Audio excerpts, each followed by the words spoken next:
Ahead on WUFT Midday, the race to the White House. The presidential candidates are settling in on their final push for voters ahead of Election Day. And here at home, cooler temperatures are coming your way. The UF weather tracking team tracking the fall conditions on its way to north central Florida. And viruses that are good for the body, new research that says you may want to keep using that old toothbrush because it might save your life. WUFT Midday starts now.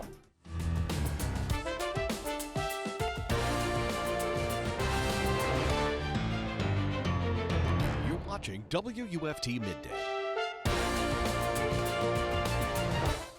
With just 21 days to go, presidential hopefuls are out on the campaign trail in full force, mobilizing voters to get out the vote. This is WUFT Midday. I'm Jessica Nitti. And I'm Hayli Balgobin. The latest NBC News national poll finds Vice President Kamala Harris and former President Donald Trump in a dead heat.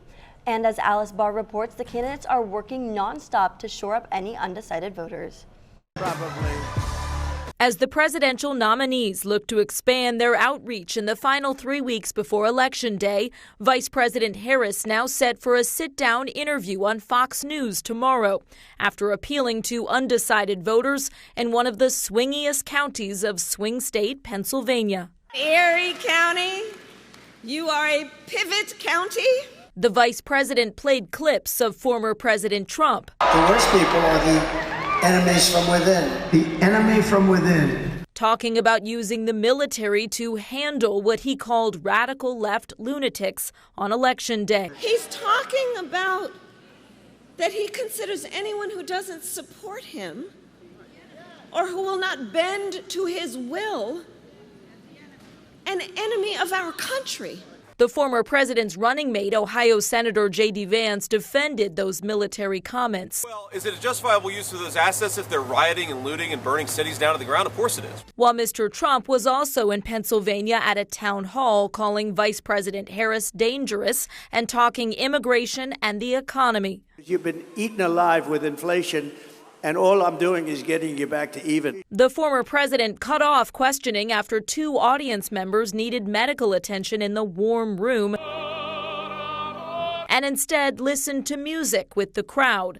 He'll rally tonight in Atlanta while Vice President Harris is set for a radio town hall in Detroit with host Charlamagne the God, her latest effort to target support among black men, a key demographic where former President Trump has made some gains. In Washington, Alice Barr, NBC News. Georgia is one of two critical battleground states where early voting is set to begin this week.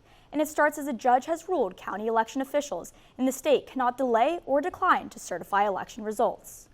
On Monday, an Atlanta judge ruled that election superintendents have a mandatory fixed obligation to certify election results and that no superintendent may refuse to clarify or abstain from that obligation under any circumstance. You may recall this issue came into play during the 2020 election cycle when former President Trump asserted that he won Georgia's electoral votes due to fraud and tampering. After several investigations, Georgia judges and election officials deemed the election was fair. In addition to the ruling, state officials have implemented several measures to keep their workers safe after this year a series of threats and attacks took place. But we worry about it all the time. We've gotten Narcan to every single office in Georgia after we got the drug-laden letters, the fentanyl-laden letters sent out. So it's always on our minds. Georgia has expanded early voting to 2 Saturdays instead of 1 and allows for 2 Sundays of early voting if the county desires. Early voting in Georgia begins today. In less than a week, you can start voting here in Florida. Early voting will begin on October 21st and will go until the start of November. Alachua County early voting polls will be open until November 2nd by 6 p.m. and November 3rd by 5 p.m. for Marion County. You can still request a mail-in ballot until October 24th. FEMA has resumed some operations in North Carolina after it said over the weekend it was forced to pause aid in several areas impacted by Hurricane Helene because of reported threats made toward responders. As Cheryl Hubbard reports, the latest arrest in a 44-year-old North Carolina man charged with a misdemeanor related to threats against FEMA employees.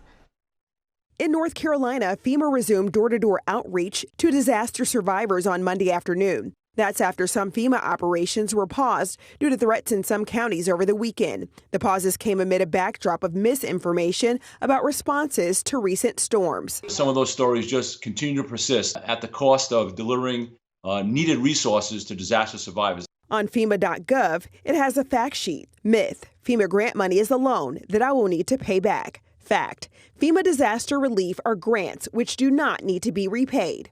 Myth: I'm a renter. I thought FEMA assistance was only for homeowners for home repairs. Fact: FEMA assistance is not just for homeowners. FEMA may provide assistance to help renters who lost personal property or who were displaced. Myth: FEMA asks for upfront payment to help fill out an application or perform an inspection. Fact: FEMA staff and inspectors never charge money for service. We don't confiscate land. We don't have black helicopters. We don't have FEMA camps. 44-year-old William Jacob Parsons was arrested over the weekend after authorities said he made a comment about possibly harming FEMA employees working after the disaster of Hurricane Helene in the Lake Lurie and Chimney Rock area. They say he was armed with a handgun and rifle. FEMA said threats caused some FEMA offices to close temporarily. President Joe Biden touted the agency's recovery efforts in Tampa Sunday. FEMA has delivered 1.2 million meals, over 300,000 liters of water.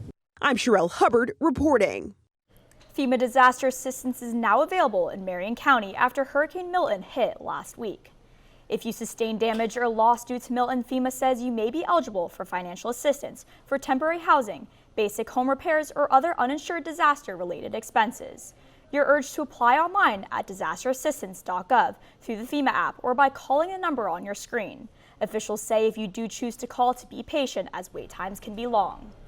Farm share leaders say the food bank has already sent 1.5 million pounds of food, water, and emergency meal kits to Floridians in 23 counties impacted by Hurricane Milton. According to their press release, the organization is already providing fresh food to organizations that are cooking hot meals for needy Floridians.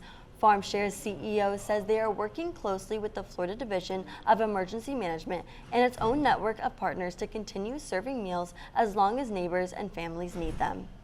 Later today, neighbors in Gainesville will have a chance to voice their opinion on the new proposed safety improvements to University Avenue.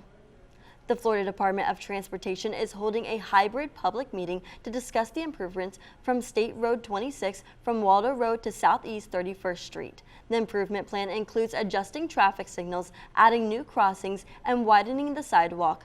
The meeting starts at 4:30. You can attend in person at GTEC on Hawthorne Road or online at the website on your screen. Speaking of traffic, let's take a live look at US 441 in Alachua County's Paynes Prairie. You can see traffic is flowing with no major hiccups this noon hour. The traffic cam shows it's shaping up to be another beautiful day in north central Florida. UF forecaster Selina Massman is here with how long the fall-like weather will stick around. Yes, Jessica, as we can see here on our campus cam, we have beautiful blue skies, not even a cloud in sight. Temperatures right now are feeling like 77, even though the actual temperature is only 74. Across north central Florida, this same temperature trend is reflected. Gainesville's looking at 75. Jacksonville, similar temperatures, a little bit chillier as we get into the north part of this state. However, you might have noticed this morning walking out of the door, it might have been a little bit chillier than what you're used to. The past couple mornings have been relatively chilly, with reaching into the temperatures in the low 60s here in Gainesville, even 54 up in Lake City and in Live Oak.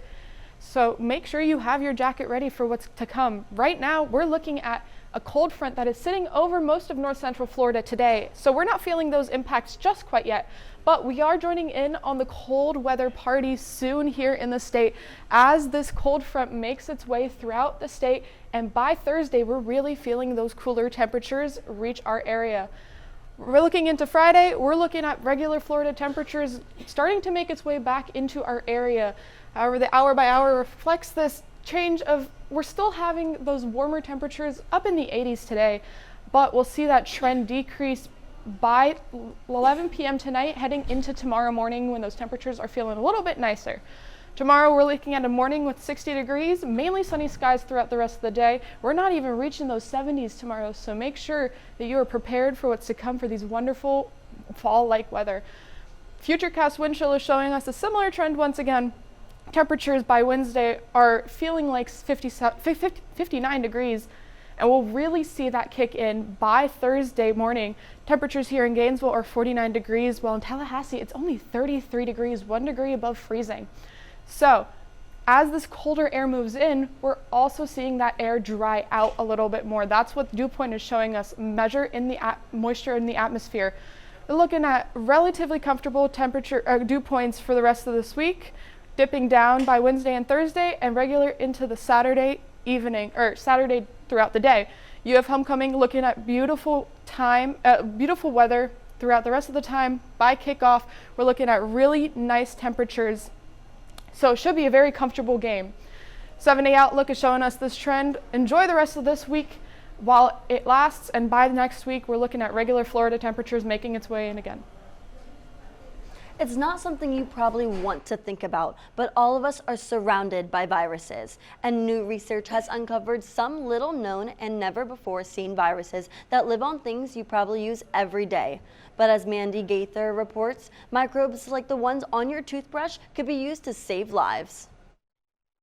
They're damp and warm and perfect environments for microbes. You may not want to think about the viruses that live on shower heads and toothbrushes, but researchers did it for you. It's unsurprising that we find them there because we find a bunch of bacteria basically everywhere. But what was surprising is how many different viruses we found and how different they looked from anything that we had ever seen before. Microbiologist Erica Hartman led a study which found something called bacteriophage all over these two environments. While that sounds bad, she says these are not viruses that make you sick. Instead, they infect bacteria, and these could potentially be used to save lives. For a long time, we've relied on antibiotics to be able to treat infections and save lives. But right now, antimicrobial resistance is one of the biggest public health challenges that we're facing globally. And so there's a lot of hope that we can leverage things like bacteriophage to help treat these infections that we can no longer treat with antibiotic drugs. Hartman says the hope is that these phages, or something learned from them, will aid in the development of better drugs or improved biotechnologies. We need microbes to, in our gut, help us digest our food, on our skin, help us to ward off pathogens. And it's actually a really good thing that we are exposed to microbes from time to time. For Health Minute, I'm Mandy Gaither. Hartman says it's important to continue researching what she calls the next frontier and develop new tools and methods to determine how these microbes work. Walgreens announced it's closing about 1,200 locations, including 500 stores within the next year. The closures represent a significant escalation from a few months ago.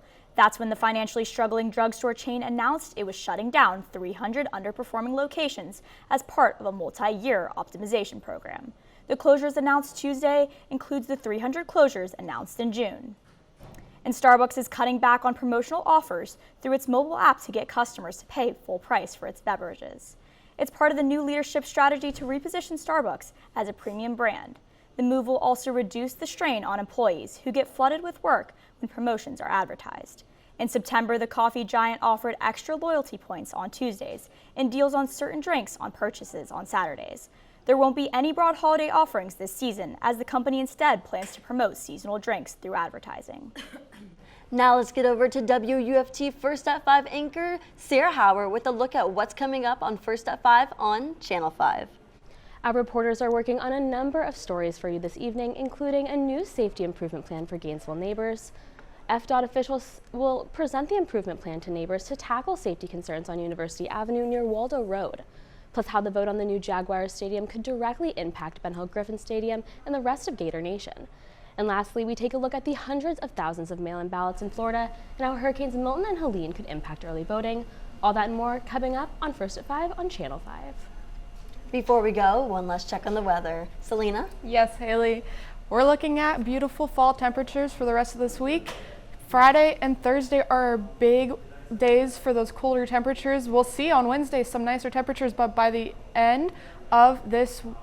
start of next week, we'll see that regular Florida weather make its way again. Thanks for joining us for WUFT Midday. We're back here tomorrow for another edition. We now join Sports Scene with Steve Russell live on WRUF Radio and right here on WRUF-TV, Channel 6.